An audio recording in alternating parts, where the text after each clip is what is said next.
सब यहाँ ध्यान के लिए उपस्थित हुए हैं, बातचीत के लिए उपस्थित हुए हैं। यहाँ बैठे लगभग सभी लोगों ने ध्यान किए होंगे, शिविर अटेंड किए होंगे। कोई ऐसे मित्र हैं जिन्होंने नहीं किए? आपने भी नहीं किए? आपने भी नहीं? ठीक। ध्यान के संबंध में कुछ सुना तो होगा, क्योंकि आप 3 मित्र मेरे ज्यादा इंपॉर्टेंट हैं। एक ये हाँ, आप यहाँ तो बताए ना मुझे। मैं इंपॉर्टेंट जिन अर्थों में कह रहा हूँ वो ये है कि नए मित्रों के साथ मेरा सीधा संवाद होता है, और जिन मित्रों ने ध्यान में गतियां की हों, अपने तरीके से की हों, उनसे संवाद करते वक्त थोड़ी दिक्कत होती है, क्योंकि उनकी पहले की जो अनुभव होते हैं, अच्छे या बुरे जो भी, वो थोड़े से बाधा पहुंचाते हैं।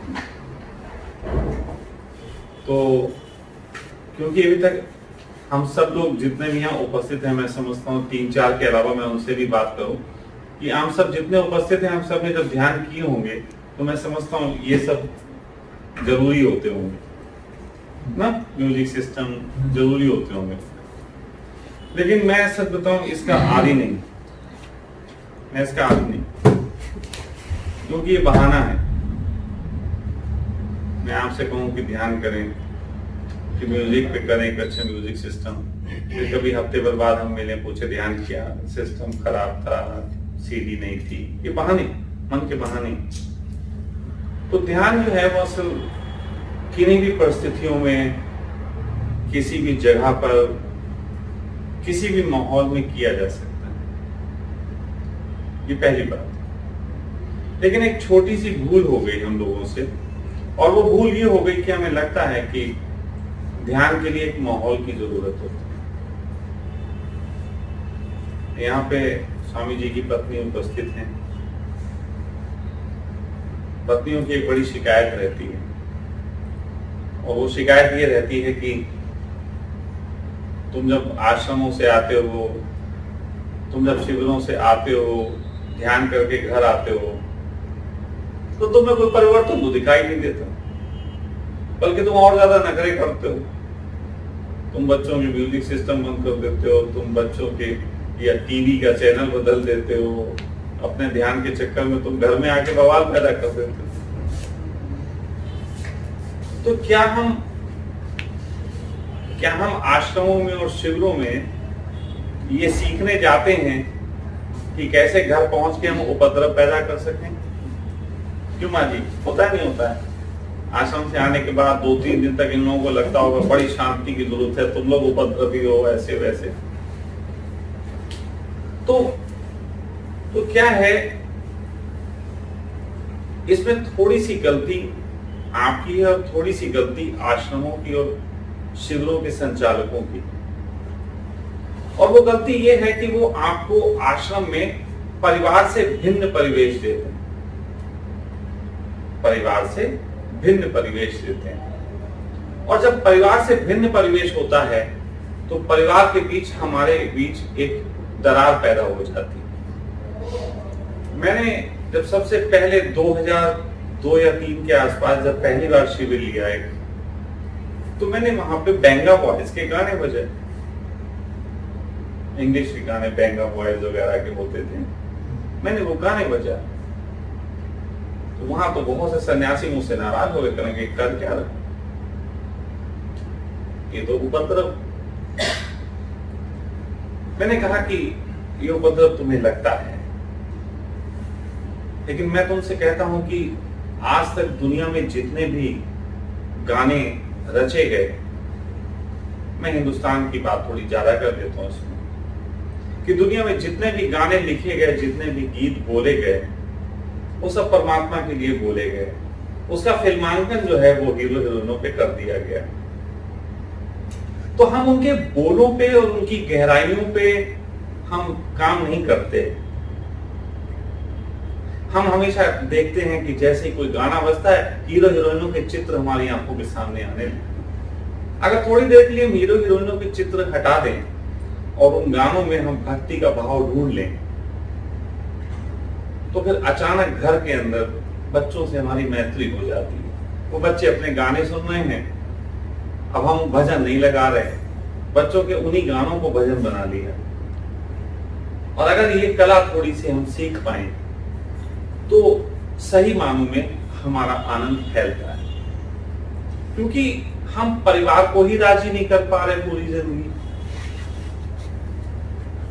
हम परिवार को ही राजी नहीं कर पा रहे, जबकि परिवार से 24 घंटे हमसे जो है संबंध स्थापित है। उठते बैठते सोते खाते पीते हर समय हम परिवार से संबंधित हैं, लेकिन परिवार से हम टूट गए, परिवार से हम अलग हो रहे हैं।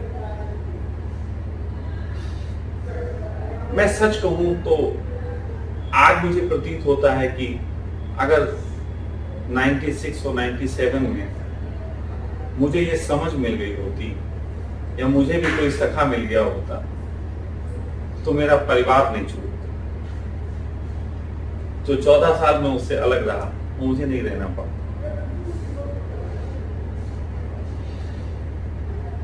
संन्यास के संबंध में जब बात उठती है और परिवार के संबंध में बात उठती है तो मैंने कई बार कहा है और मैं फिर यहाँ कह रहा हूं कि परिवार और समाज का मतलब ही होता है जिसके बीच रहते हुए हम अपनी आत्मा को पल्लवित कर सकें, उसको हम परिवार कहते हैं। और जब परिवार में रहते हुए हम अपनी आत्मा को खेलने के अवसर नहीं दे पाते तो हम अपने आत्मा को खेलने की जिम्मेदारी लेते हुए संन्यास की तरफ अग्रसर होते हैं। तो संन्यास पैदा ही तब होता है जब परिवार विफल हो जाता है। अगर परिवार सफल हो जाए तो संन्यास विफल नहीं होता। समझ लीजिए बात। संन्यास फलीभूत ही तब होता है जब परिवार विफल हो जाए, लेकिन अगर परिवार सफल हो जाए तो संन्यास फलीभूत होता है, वो और खिल जाता है। और सच कहें तो ये सबसे बड़ी समस्या है। परिवारों के बीच जो द्वैत हो गया है वो सबसे बड़ी समस्या है। तो मैंने इसके लिए एक छोटा सा प्रयोग किया सन 2009 में, 9 और 10 में, जब मैं सहारनपुर के एक छोटे से गांव में एक आश्रम में इनविटेशन मिला कि आप यहाँ आके अपनी बात कहें, तो वहां हमने एक प्रयोग आरंभ किया। और वो प्रयोग कुछ ऐसा था जो ध्यान के बाद का प्रयोग था, जो ध्यान के बाद का प्रयोग था। आज स्वामी जी ने मुझसे प्रश्न पूछा था दिन में कहीं, मनोज जी ने, कि स्वामी जी मैं ध्यान करता हूँ, सुबह मैं ध्यान करने के बाद मेरे पास 2 घंटे और होते हैं, मैं क्या करूं? तो असल में हमें लगता है कि समय नींबू है, इसे हम निचोड़ लें, जितना हो सके इसका लाभ उठा लें। लेकिन मेरा मानना है कि ध्यान अगर आप करके उठे हैं और आपके पास समय जो निश्चित होता है, सबके पास होता है, तो उसको फैलाने का काम हम करें। तो मैंने एक प्रयोग किया, उस प्रयोग के संबंध में थोड़ा आपको बता दें ताकि आप मेरा मूड समझ जाएंगे और मैं आपको किस दिशा में लेके चलना चाहता हूं उसके संबंध में थोड़ी बात क्लियर हो जाएगी, फिर हम आगे बात करेंगे। तो सहारनपुर में जब पहली बार मुझे वहां पे लोगों ने, मैं जाके बैठा ऐसी हाल में, बहुत से मित्र आ गए। वहां म्यूजिक सिस्टम नहीं था, म्यूजिक सिस्टम नहीं था, लाइट नहीं थी, कोई व्यवस्था नहीं थी। जिन्होंने मुझे इनविटेशन दिया था बस उन्होंने बुला लिया था, खाली पड़ा था, देख मैं पहुंच गया। अब मित्र मुझसे बड़ी उम्मीदें लगाए, वैसे भी लंबे बाल वालों से, दाढ़ी वालों से उम्मीदें हो जाती, मुझसे भी थी। तो मैं क्या करता, तो मैंने उनकी ही समझ के अनुरूप वहीं पे एक ध्यान को डेवलप किया, वहीं पे उसी वक्त बैठे बैठे, और मैंने उनको वो ध्यान करवाया। 5 मिनट का प्रयोग था। उनको बड़ी गति मिली, बहुत एकदम 5 मिनट के प्रयोग के बाद 30-40 मिनट तक वो पड़े रहे, हिले नहीं। उन्हें बहुत मजा आया। अगले दिन से आश्रम में थोड़ा सा लोग पढ़े, फिर हफ्ते भर के अंदर म्यूजिक सिस्टम वगैरह भी आ गया, सब गांव वालों ने कर दिया, वो सब चीजें हो गई। फिर मैंने कहा कि कैसा लगता है वहां को?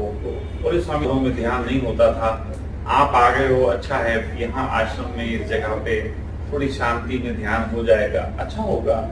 बड़ी खुश थे सब लोग। तो मैंने उन्हें 1 हफ्ते तक ध्यान कराया और एक भी शोर नहीं होने दिया, एक भी खटर पटर नहीं होने दी, कुछ भी नहीं होने दिया। जब 1 हफ्ते में सब लोगों को एक अच्छी स्थिति हो गई ध्यान की, मौन की, तो फिर मैंने कहा आज से एक दूसरा चरण हम आरंभ करेंगे और वो चरण होगा थोड़ी बहुत खटर पटर के बीच ध्यान करना। फिर मैंने कहा मैं यहाँ चलूंगा, चप्पलें पहन के चटर पटर होंगी, कभी मैं बोलूंगा चाय की आवाज आएगी दे दो, कभी कभी सीटी बज जाएगी कुकर की, ऐसा कुछ होगा, लेकिन आप अपने लगे रहो ध्यान में। लोगों ने कहा तो नई बात है लेकिन चलो करते हैं। उन्होंने करना शुरू किया और फिर धीरे धीरे वो बोलते हैं। मैंने उनसे पूछा 1 हफ्ते बाद कैसा लग रहा है, बोले ठीक है सर, सब ठीक है, कोई भी दिक्कत नहीं, सब ठीक। तो थोड़ी बहुत खटर पटर मैंने कहा होती दिक्कत देती, बोले कुछ नहीं दिक्कत देती। फिर मैंने कहा कि ठीक है अब थोड़ा सा ऐसा करेंगे कि आप थोड़ा सा एक काम, एक कदम आगे का करेंगे कि आप ध्यान में होगे, बहुत अच्छी स्थिति में होगे। मेरा स्वभाव नहीं है कि मैं ध्यान में किसी को धक्का दूं और फिर उसके 30-40 मिनट बाद मैं बोलूं कि 4 गहरी गहरी सांसें लो और वापिस आ जाओ, ये मेरा स्वभाव नहीं। मैं आप यहाँ उपस्थित हूँ आप लोगों को ध्यान में धक्का देने के लिए। वापिस आने का काम आप स्वयं करो। आपका आनंद, आपका उंगली पकड़ के वापिस लाने का काम जब भी करे, 10 मिनट, 15 मिनट, 20 मिनट, आधे घंटे, 2 घंटे, 5 घंटे, जितनी देर में आप आओ। तो मेरा स्वभाव नहीं कि मैं आपको उठाऊं, लेकिन मैं अब आप लोगों को एक और चीज के लिए आवाज देना चाहता हूं कि बीच में अचानक जब आप लोग बहुत आनंदित हो तो आनंदित होने के बाद एक म्यूजिक छोटा सा चला दूंगा। आप लोग थोड़ा उठो और उस म्यूजिक की आवाज में ही नाचते नाचते आश्रम से थोड़ा बाहर निकल के ध्यान कक्ष से और बाहर परिसर में नाचो। नहीं, आनंद को थोड़ा फैलाओ ना, तो परिसर में नाचो। तो वो सब धीरे धीरे हो गया और परिसर में नाचते थे, बड़ा अच्छा लगता था। फिर बैठते थे, ब्लैक टी पीते थे, फिर सब लोग अपने विदा हो जाते थे। फिर मैंने उनसे कहा कि भाई कई दिन हो गए हैं, अब मैं एक चीज और चाहता हूँ। कहने के क्या? मैंने कहा अब आप लोग आश्रम से निकल के नाचते नाचते घर तक भी थोड़ा जाओ। भाई ये थोड़ी महक खुशबू दे के तो जाओ। तो वो वहां से उन्होंने गांव में अपने घर तक भी जाना शुरू किया। छोटे सा गांव था लेकिन आश्रम से घर तक तो गए ना खुशबू लेके। फिर मैंने कहा कि अगर हो सके तो नाचते नाचते जाओ और थोड़ा घर में थोड़ी देर तक नाचो। सबको पता ही है तुम सन्यासी हो, तो क्या दिक्कत। वो भी उन्होंने किया। मैं तो उनको धन्यवाद देता हूँ कि वो उस प्रयोग का हिस्सा बने जो प्रयोग मैं उनको करवा रहा था।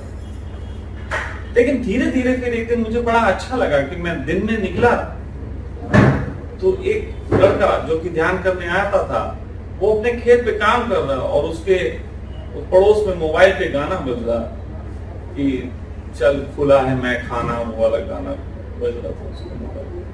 वो उस पे इतना खोद रहा है गुलहारी, वो चला रहा है। मुझे पहली बार लगा कि फैलाया जा सकता है।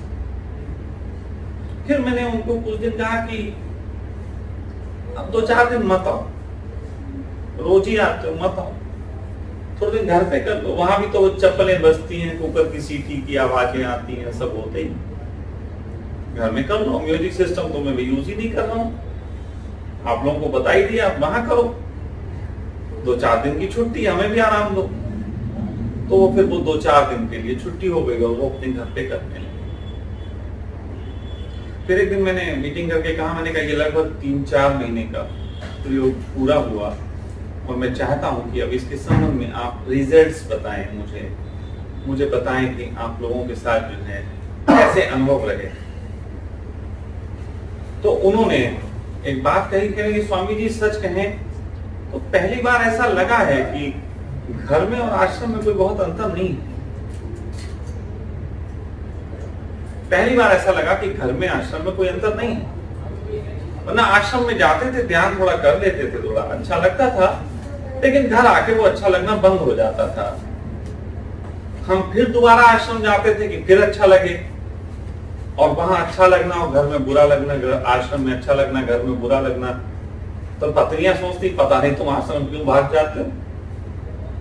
लोग कहते हैं ना हम आश्रम जाएंगे, तो वो आश्रम इसलिए भागते हैं क्योंकि आपको घर में वो परिवेश नहीं मिलता ध्यान का जो कि आश्रम में मिल जाता है, तो शिविरों में और आश्रमों में भागते हैं। तो घर में एक हलचल रहती कि क्या है, और वहां आनंद लेके घर में आते हैं और तबाह कर देते हैं, और फिर हम पछताते हैं कि कुछ तो हो नहीं रहा। तो जब ये प्रयोग सफल हुआ, उन लोगों के बीच मैंने इसको खिलते देखा, तब से मैंने फिर एक चीज किया। उसके बाद में अभी अपने आश्रम में भी, हमारे आश्रम में ध्यान कक्ष नहीं, हमारे आश्रम में ध्यान कक्ष नहीं, वहां कहीं मैं ऐसे बैठ के लेक्चर नहीं देता हूँ। बच्चे हैं, जब भी मुझे कुछ कहना वो अपना बरमूडा वरमूडा पहने हुए अपना उठ के आए, बेटा चलो बैठते हैं बात करेंगे, सब इकट्ठे हो जाते हैं, किसी वक्त भी बात करते हैं। कभी कभी तो स्थिति ये भी होती कि खाने की प्लेट हाथ में होती, मेरा मूड होता बात का, बच्चे ले आते हैं अपने अपने प्लेट, खा रहे हैं और बात कर रहे हैं। क्या खाने की प्लेट अगर हाथ में हो तो ब्रह्मचर्चा नहीं हो सकती? खाने की प्लेट हाथ में हो तो क्या ब्रह्मचर्चा नहीं हो सकती? मैं आपसे पूछ रहा हूं, बताएं।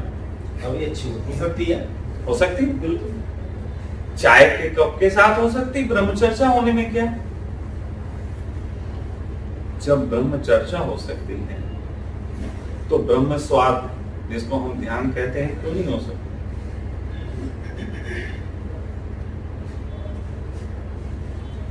क्यों नहीं हो सकती? हाँ, एक चीज नहीं हो सकती, अगर हमने शिविरों में जाना, पिकनिक मना लिया हो तो नहीं हो सकता। पिकनिक घर में नहीं हो सकता। अगर हम शिविरों का इस्तेमाल पिकनिक की तरह कर रहे हैं तो निश्चित ही घर में पिकनिक नहीं हो सकती।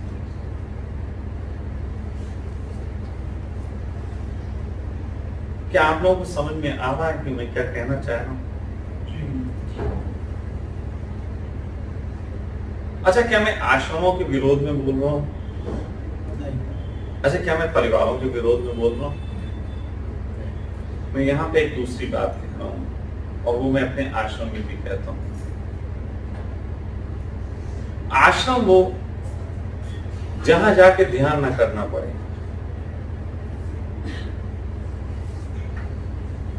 आश्रम वो जहां जाके ध्यान ना करना पड़े, और परिवार वो जहां ध्यान के बगैर आप रहो ना। अब यहाँ पे दो महिलाएं बैठी हुई जिनको मैं जानता हूँ, 2 दिन से इनका खाना खा रहा हूँ, नमक खा रहा हूँ,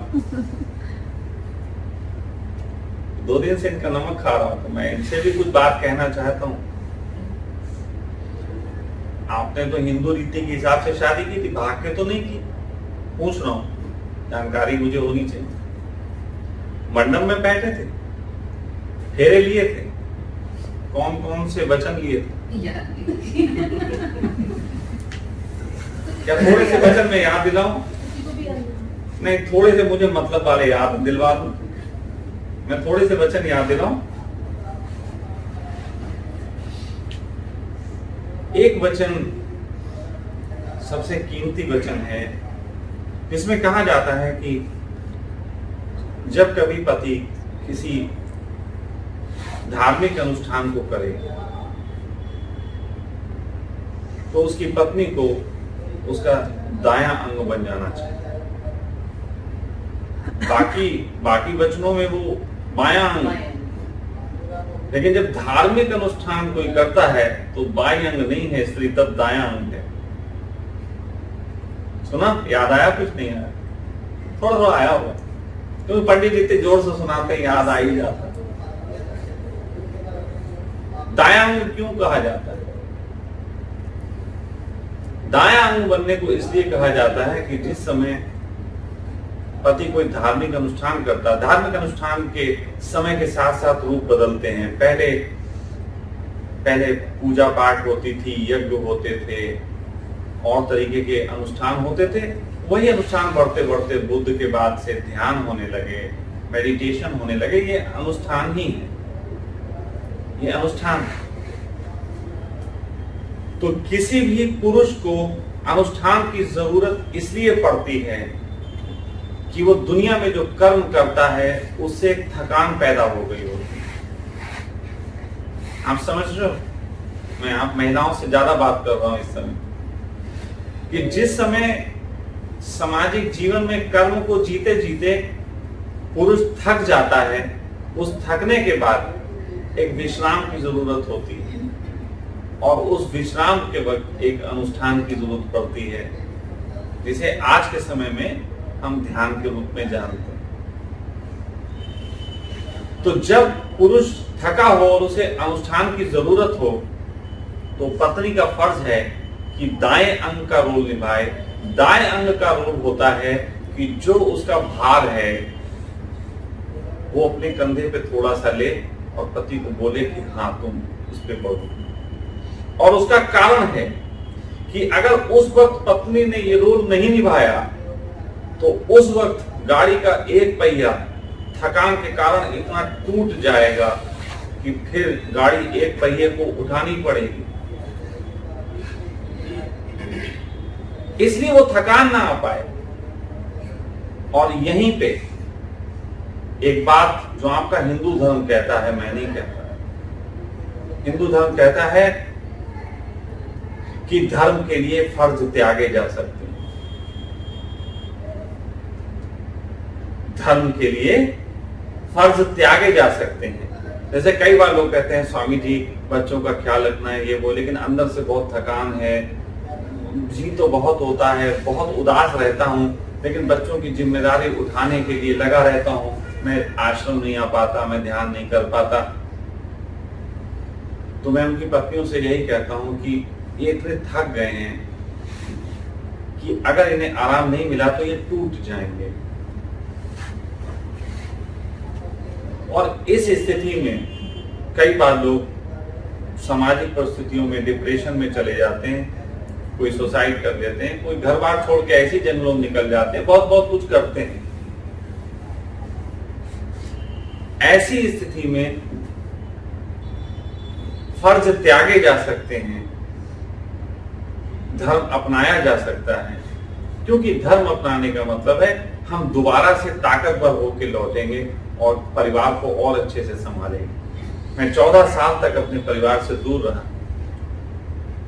लेकिन 14 साल के अंतराल में मैं जितना कर सकता था उससे 10 गुना ज्यादा मैंने 14 साल बाद पहुंच के किया, 10 गुना ज्यादा किया।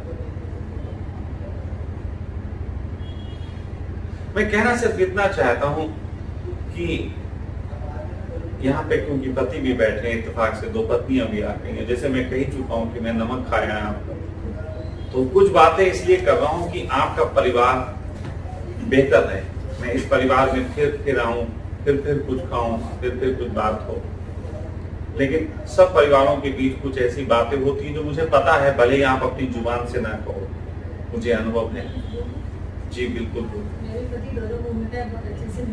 मुझे मालूम है, लेकिन कुछ बातें हैं जो अंदर शिकायतें रहती हैं, वो आप नहीं बोलेंगे, विश्वास मानिए नहीं बोल पाएंगे। लेकिन मैं जो कहना चाहता हूं उसको आप समझे तो विश्वास मानिए इतना बढ़िया जीवन हो जाएगा, कुछ भी कहने की जरूरत नहीं। इतना बढ़िया जीवन हो जाएगा कि आपको किसी सखा के सामने बैठ के मेरी बात सुनने की जरूरत भी नहीं। मैं वो कालिदास हूं जो जिस डाल पे बैठा हूं उसी को काट रहा हूं। मैं लोगों को मेरी डाल पे बार बार बैठना नहीं सिखाता। अगर एक बार ढंग से बैठ जाए तो दोबारा कभी मेरे पेड़ के पास भी नहीं आना पड़ेगा, लेकिन एक बार ढंग से बैठ जाए, ये मैं पहले ढंग से बैठ जाए। तो अब मैं आप लोगों से दोबारा गुफ्तगू कर रहा हूं, मैं महिलाओं को हटा के, कि बात ऐसी है कि महिलाएं भी दोषी नहीं है। असल में महिलाएं समझ नहीं पाती कि तुम ऐसा क्या मिल रहा है तुम्हें, जो तुम आश्रमों में जा रहे हो, ध्यान शिविरों में जा रहे हो, जो तुम्हें घर में नहीं मिल रहा। तो वो समझ इसलिए नहीं पाती क्योंकि उनको ध्यान का कोई स्वाद नहीं। और उससे बड़ी बात करिए, सच बात तो यह है, उन्हें ध्यान की कोई जरूरत नहीं, किसी स्त्री को ध्यान की जरूरत नहीं। अब आप लोग सोचते हो कि इन्हें आश्रमों में ले जाऊं, ध्यान कराऊं, शायद इनको कुछ अनुभव हो जाए तो ये हमें सहयोग करने लगे। तो आप अपनी स्त्री को बिगाड़ने का काम करो। किसी स्त्री को ध्यान की जरूरत नहीं। स्त्री प्रेम में जीना चाहती है, स्त्री सेवा में जीना चाहती है। स्त्री बच्चों के बालों के जुए बीन के जितना आनंदित होती है उतना तो तुम ध्यान में नहीं हो सकती। ये बात बिल्कुल सही है। बिल्कुल सही रही। मैं झूठ बोलते बात मेरी सारी सही है। अब जिसके मतलब की जो होगी उस पे यस सर। थोड़ी देर पहले सब गलत थी। नहीं, मैं जो कहना फिर मैं कहना चाह रहा हूँ उसको बात समझे। अब यहाँ पे मैं थोड़ा सा हट के एक अलग ढंग से, एक अलग तरीके से मैं आपको कुछ बात समझाऊंगा। शायद आपको भी समझ में आएगी, स्वामी जी को भी समझ में आएगी, सबको समझ में आएगी। बहुत आसान सी बात है। मेरी बेटी का विवाह हुआ। मेरी बेटी का विवाह हुआ। मेरी बेटी ने मुझे 14 साल अपने घर में नहीं देखा, अपने पिता की छाया नहीं देखी। तो मेरी बेटी को एक चीज का तो बहुत गहरे में था कि कम से कम उसका पति जब हो वो मेरे जैसा तो ना हो, है ना? कि उसका पति जैसा भी हो कम से कम मेरे जैसा ना हो। लेकिन जब मेरी बेटी ने शादी की, भाई मैंने नहीं की, उसी ने की, मेरा कोई दोस्त नहीं। शादी के कुछ समय बाद मुझसे कहती है, कहती पापा ये तो आप ही जैसे निकले, ये तो ये भी यही बात करते हैं, जंगल में चले जाएंगे, खेतों में कभी घर बना के रहेंगे, आप ही जैसी बातें करते हैं। तो मैंने कहा क्या सोचती हो, क्या करोगी अगर ये जंगल गया? पापा समझ नहीं आता क्या करूं। मैंने कहा मैं बताऊं, तो तेरी मम्मी ने नहीं किया वो करना। तो कहने की क्या? मैंने कहा इसके संग चले जाओ, इसके संग जंगल चले जाओ। फिर उसके बाद लगभग 1-2 साल बाद फिर मेरी बेटी से इस बात चर्चा हुई। बेटी कहने की आज पापा मैं इस चीज के लिए राजी हूं कि अगर ये जंगल जाते हैं तो मैं इनके साथ जाऊं। तो मैंने कहा अब एक और बात सुन, उससे भी आगे की। कहने की अब इससे आगे की कोई बात है? आपकी बात 2 साल बाद तो समझ में आई, अब इससे आगे की क्या बात? मैंने कहा जब जंगल में जाना तो पत्नी बन के मत जाना। कहने के मतलब? मैंने कहा जंगल जाना तो पत्नी बन के मत जाना, क्योंकि पत्नी बन के गई तो फिर झोपड़ी में महल खड़ा करने लग जाएगी। तो अगर जंगल ही जाना तो सेविका बन के जाना। वो ध्यान करे, तू सेवा करना, तुझे तेरा अनुभव मिल जाएगा, तुझे तेरा रस मिल जाएगा, उसे उसका रस मिल जाएगा। ये बात मेरी बेटी को समझ में आई, जल्दी आई, और उसने कहा निश्चित ही अगर कभी ऐसा हुआ मैं सेविका बन के जाना चाहूंगा। और विश्वास मानो सेविका पत्नी से ज्यादा कीमती होती, पत्नी से ज्यादा भी कीमती होती। पत्नी तो फिर भी एक रिश्ता है जो कागजों पे दिया गया, सेविका ने तो स्वीकार किया, समर्पण किया। वो किसी कागज से नहीं दिया, वो उसके अंदर से आया। वो बड़ा है, विवाह से बड़ा होता है गंधर्व विवाह, विवाह से बड़ा होता है गंधर्व विवाह। क्योंकि गंधर्व में किसी समाज के रिश्तेदारों की परमिशन नहीं ली होती है। वहां पे आपने आंखें बंद करके भगवान को साक्षी मान के स्वीकार कर लिया होता है, ये गंधर्व विवाह होता है। और गंधर्व विवाह कीमती। तो ऐसी स्थिति में सेविका जो होती है वो पत्नी से ज्यादा भी बड़ा रोल निभाती है, पत्नी से ज्यादा कीमती हो जाती है और मित्र हो जाती है। खास बात यह है कि सेविका मित्र भी होती है। और हर पत्नी दुनिया की चाहती है कि उसका पति, और हर पति चाहता है कि उसकी पत्नी मित्रवत हो। आप में से बताओ कौन नहीं चाहता मित्रवत हो? क्योंकि जब रिश्ते नातों का थोपा हुआ प्रेम होता है तो एक तो ऐसा लगता है, एक दो तो प्रश्न आते हैं, एक अद्भुत से प्रश्न आते हैं, मेरे पास भी आते हैं, आप सबके पास आते होंगे कहीं ना कहीं। मैं अपनी पत्नी से पूछता था, तू मुझे प्रेम क्यों करती है? क्या मैं तेरा पति हूं इसलिए? वो कहती थी, हाँ आप मेरे पति हो इसलिए। तो पति तो कोई दूसरा गधा भी हो सकता, इसमें मेरी क्या योग्यता है? थोड़ा सोच के देखिएगा, ये दिल को कचोटने वाला प्रश्न है। पत्नी को भी आता हो, तुम मुझे क्यों प्रेम करते हो? मैं पत्नी हूं इसलिए? मुझे मेरे कारण से प्रेम करो तो बात है, सिर्फ इसलिए कि ब्याह के लाए हो प्रेम करो, ये तो फिर प्रेम ऐसा हो गया कि किसी ने कहा जाओ उसे प्रेम कराओ। ये क्या बात हुई? ये कौन सी गरिमा हुई? दो लोग अपनी स्वतंत्र मर्जी से एक दूसरे की तरफ बढ़े और प्रेम घटे तो बात है, लेकिन दुनिया ने धक्का दे दिया, 4 रिश्तेदार इधर के धक्का दिए, 4 उधर के धक्का दिए और प्रेम घट रहा है। तो अगर यही बात बिना जंगल जाए, आप घर में साधक हो जाएं और पत्नी घर में सेविका हो जाए, तो विश्वास मानो, आंख बंद करके सोचो, या किसी सन्यास को आप लेके जंगल छोड़ना चाहोगे? अगर परिवार में ही ऐसा माहौल मिल जाए, सोच के देखो।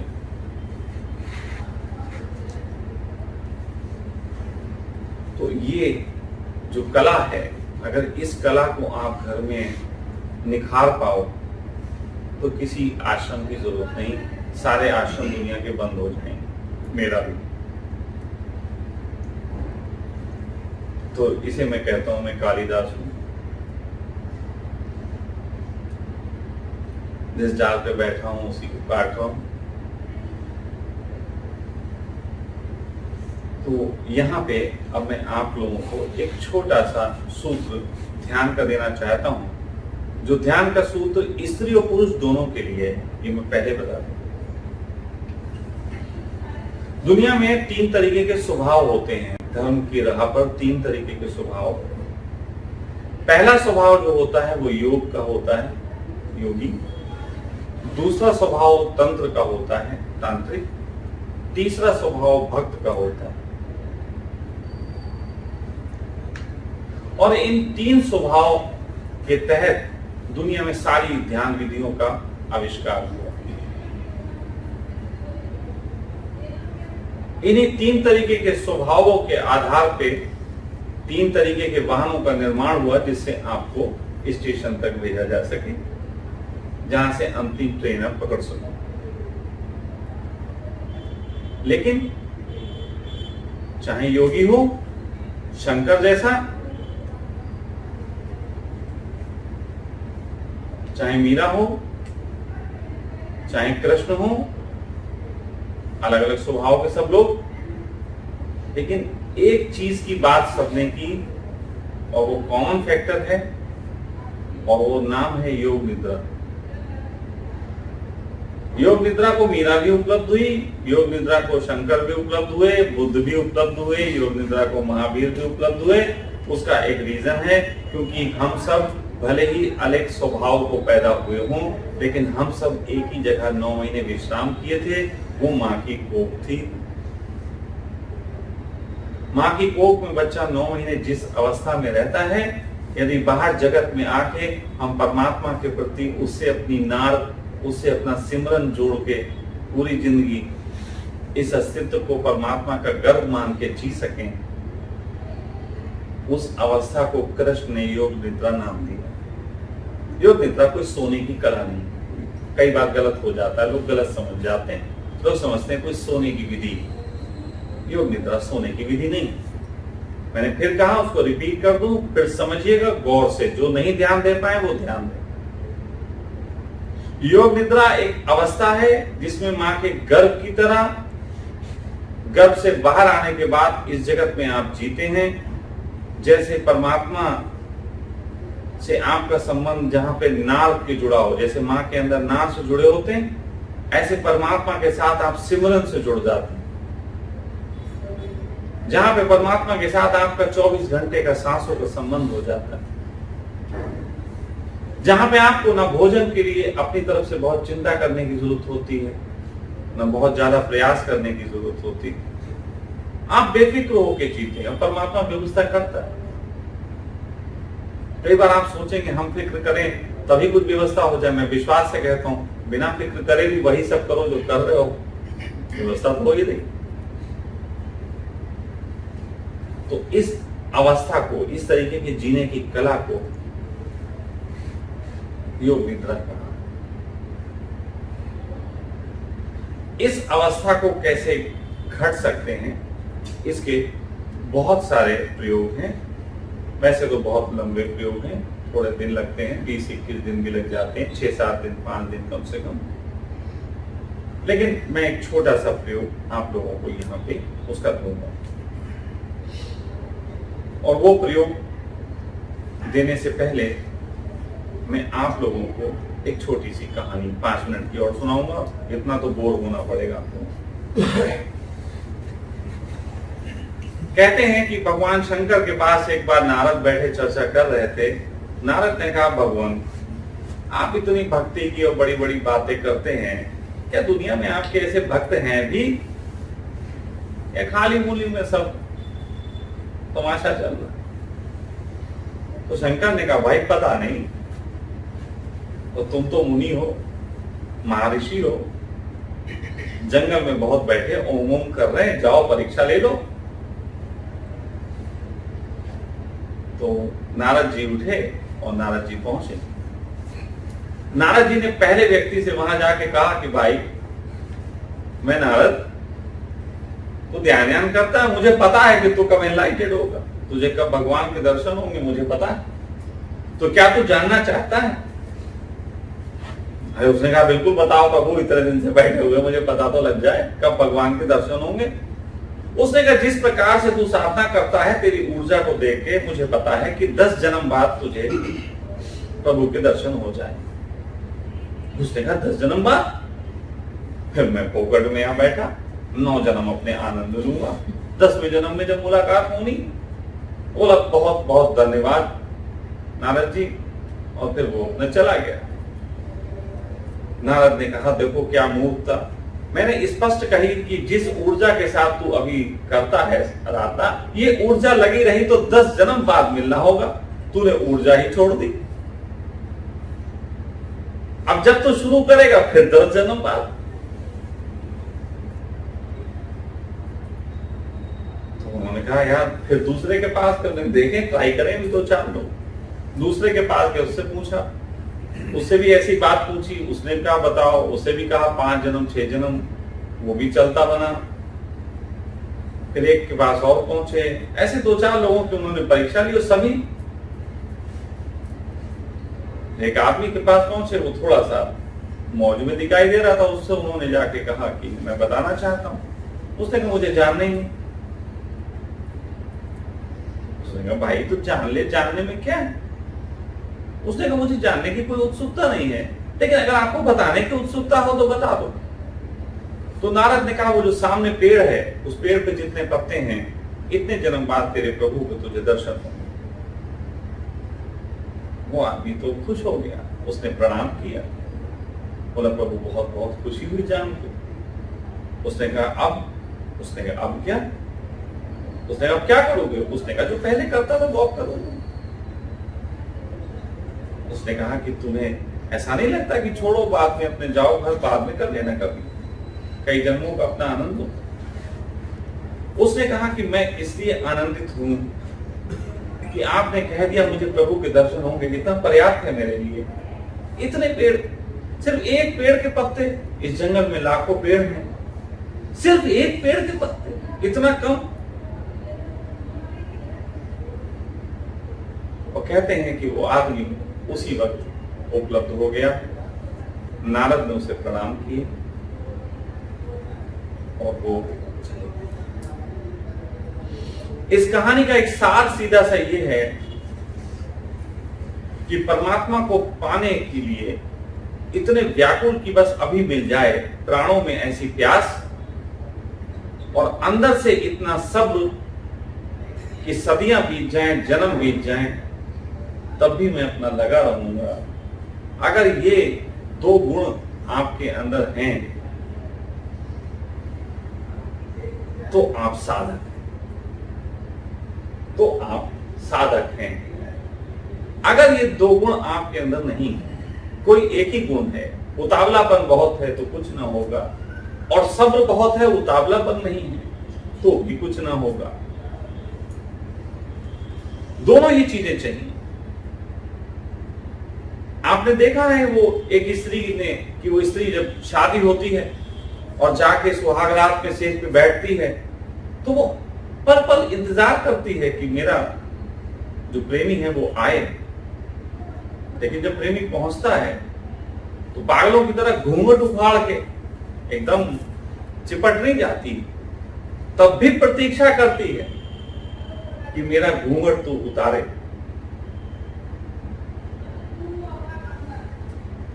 कि पिया ऐसो जिया में समाए गयो रे, कि मैं तन मन की सुध बुध गवा बैठी। हर आहट पे समझी वो आए गयो रे, झट घूंघट में मुखड़ा छुपा बैठी। इतनी नजाकत भी चाहिए कि परमात्मा सामने भी खड़ा हो तो इतना नखरे भी करो कि यार घूंघट तो तुम उठाओ। और इन तीन जोड़ों का नाम है सब्र। अभी तक आपने राम राम जपा होगा, अभी तक आपने ओम ओम जपा होगा। मैं आपको यहाँ पे अभी एक छोटा सा प्रयोग देता हूं, जिस प्रयोग का नाम है सब्र। इसका नाम है सब्र। यह आपने किताबों में कहीं नहीं पढ़ा होगा, लेकिन एक अलग ढंग से इसका एक चीज, इसको एक तैयार किया है। तो हम सब अपने अंदर बहुत तरीके के तत्व जो है वो इकट्ठा करते हैं, लेकिन सब्र का तत्व नहीं होता। सब्र का मतलब केवल सब्र नहीं, सब्र में तेजी भी है, स्वाभिमान भी है, प्रतीक्षा भी है। ये सब चीजों का जोड़ है सब्र। तो एक प्रयोग हम करेंगे, और इस प्रयोग को कैसे करेंगे उसके बारे में मैं आपको बताऊं।